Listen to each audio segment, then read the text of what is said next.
Good evening, welcome to the DBS Sports. We start off with news on cricket. Well, 5 newcomers have been named in the squad of 13 to participate in the Windward Islands Senior Goodwill Cricket Tournament. There is no room for former Windward Islands players Kelly Lesporrit and Dalton Polius, currently plying their trade in the Trinidad Cricket League. Also missing from the squad is former West Indies opening batsman and last year's team captain Johnson Charles. The newcomers to the squad, batsmen Junior Henry, Gavin Seri and Akin Ogis. Fast bowlers Dylan John and Kester Shalmine, and also all-rounder Shadrach Descat. The rest of the squad reads Audie Alexander, Kimani Melius, Jamal James, Donan Edward, Stephen Natrum, Tyree Gabriel and Larry Edward. The reserves are Kevin Augustine, Keegan Arnold and Simeon Gerson. The captain and vice-captains are supposed to be named later this week. Meanwhile, the St. Lucia National Cricket Association has congratulated 14-year-old female cricketer Zayda James on her call-up to the Windward Islands senior female team. The release reads, the St. Lucia National Cricket Association wishes to congratulate Zayda James, who was called to join the senior Windward Islands women's cricket team, which is currently in Guyana, contesting the CWI Regional Super 50 and T20 Blaze. Zayda, who is 14 years of age, has created history, becoming the first female to gain selection at the Windward Islands level at such a tender age.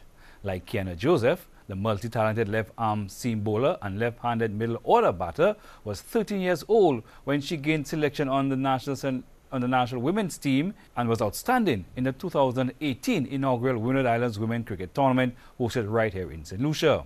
Additionally, she has gained selection to the Windward Islands Women Under-19 Cricket Tournament, where she will participate in the Trinidad and Tobago T20 Invitational from April 16th to 22nd, 2019.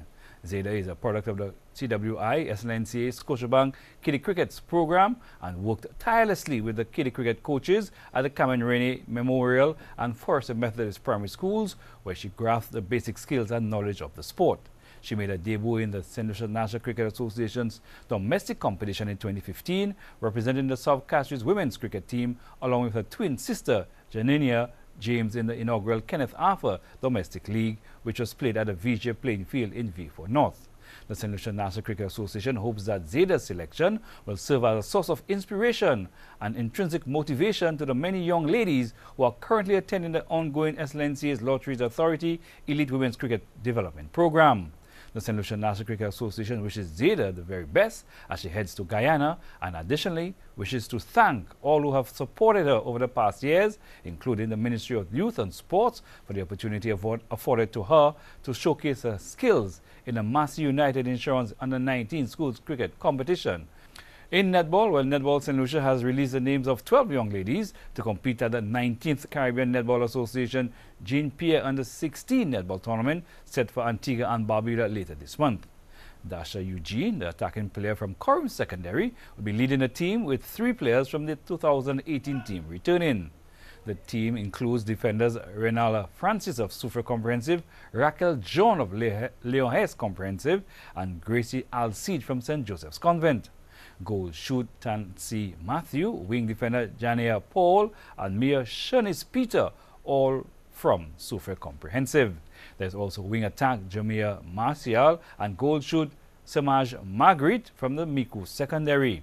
St. Joseph's Convent also has a goal shoot, goal attack Trenis Senqua. The other players are Jania Gregg, a goal shoot and goal attack from Cyrus Simmons Secondary, and Shania Ogil, a wing defense, a goal keep from the Castries Comprehensive Secondary School. St. Lucia, who played host in 2018, finished second last year and also copped the Most Improved Team Award. This year's tournament will be without defending champions Jamaica. On track and field, the Jumps Center at the Vide Bouteille Secondary School will be the venue for the second school's pole vault clinic on Tuesday, April 2nd. The clinic is the continued build-up to the 2019 Boys and Girls Schools Pole Vault Championship exhibition in December. This clinic will be held from 1 p.m. to 5 p.m. Registration for the clinic can be made by sending the names of one boy, one girl, and an attending teacher to Mrs. Isabel Markey at the Ministry of Youth and Sports or Coach Andy Bell. In tennis, matches in the Northwest Tennis Tournament continued at the regular King Courts. The Tanya Faisal took down Janice Leon in girls 18s action 6-1, 6-4. Then Aden Rosemond finished up the boys 16s semi-finals with a 6-3, 6-3 win over Peterson George. Corey Charles wrapped up a second place finish in the boys 14s round robin by defeating Jaden Matthew 4-love, 4-1.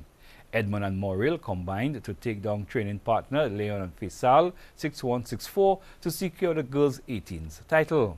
The men's singles finalists Mitchell and William formed the powerhouse team to take down Team Gupta 6-love, 6-2.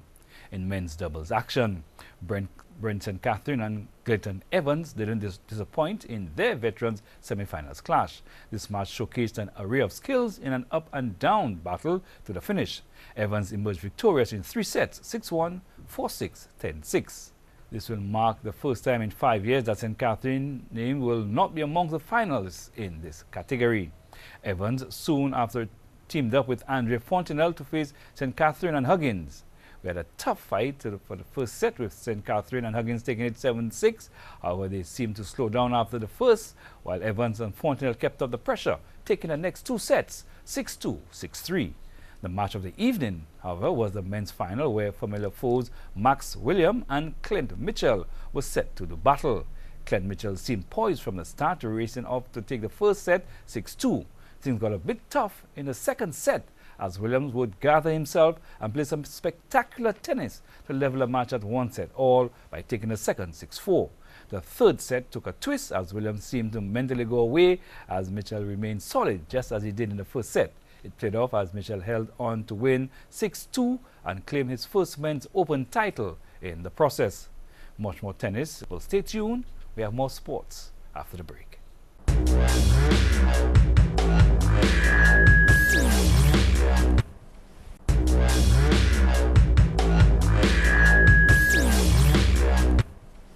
Thank you for staying tuned. There will be no clash between the Caribbean Premier League and the Indian Tour of the Caribbean, as owners of the CPL have decided to change the dates of the tournament. Originally, the 2019 CPL was due to be played from August 17th to September 30th, but this would clash with the Indian Tour of the Caribbean. The Indian national team is due to tour the Caribbean at the end of the World Cup in England. The World Cup ends on July 15th, and according to a regulation set in place by the Board of Control for Cricket in India, the team cannot embark on a new tour before 15 days have passed. This meant that the tour would have clashed with the start of the CPL.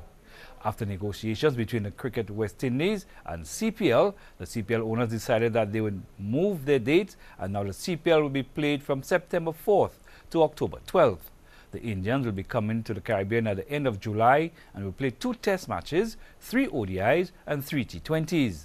Test matches are likely to be played in Trinidad and Tobago and Jamaica, while Guyana will get the ODIs and the T20 matches and will be played in Fort Lauderdale, as was done during the last Indian tour of the Caribbean.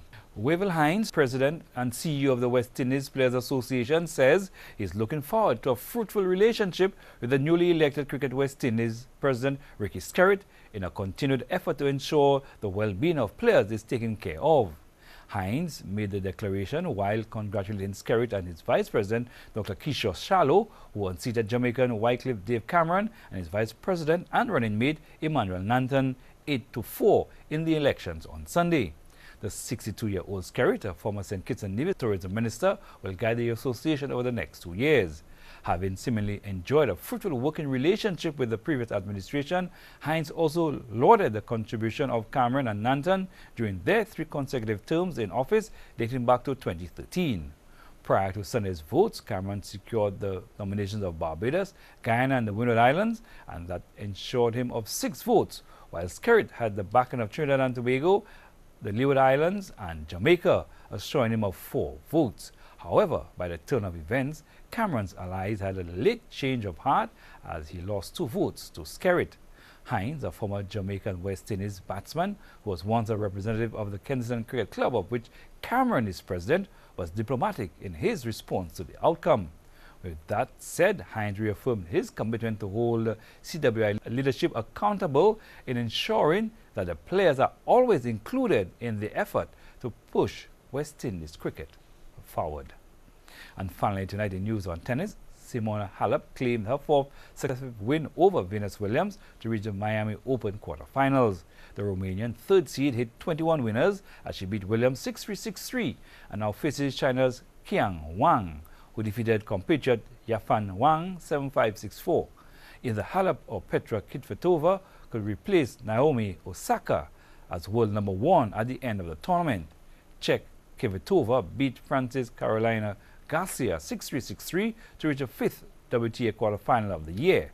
The second seed will play Ashley Barty next after the Australian fought back to beat Kiki Bertens 4-6, 6-3, 6-2. Osaka will remain at the top of the rankings unless Halep or Kvitova reach the final. If both players make the final, the winner will claim the number 1 ranking. Now to our thought to take you through the night. Make no mistake between my personality and my attitude. My personality is who I am. My attitude depends on who you are. The DBS News continues. Please stay tuned.